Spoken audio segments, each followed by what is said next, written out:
Sa Banwa, Sampavia, Iloilo, pagpangimon ginalantaw motibo sa pagbuno patay sa isa ka car wash boy. Si Daryl Marie Sarmiento nakatutok.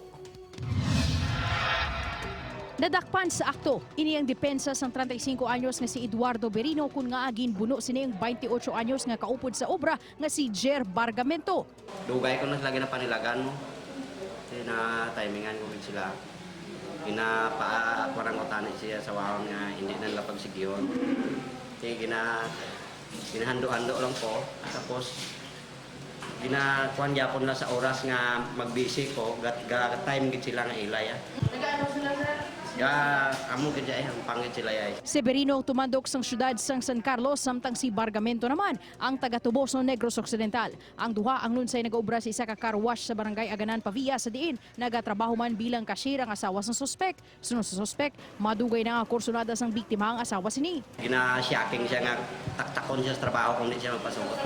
Sa investigasyon sang Pavia Police nagapangimo ng suspek sa biktima. Samtang ang biktima daho sa cashier sang bayad sang customer sa salakyan nga gin karwas amo to gin kuha niya kutsilyo siya talikod ang biktima gin grab niya sa liog kag gin hansak amo na igo sa dughan.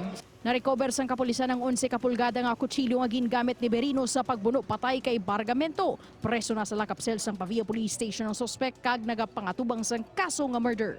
Upod kay Hans Tisierto, Daryl Marie Sarmiento, One Western Visayas.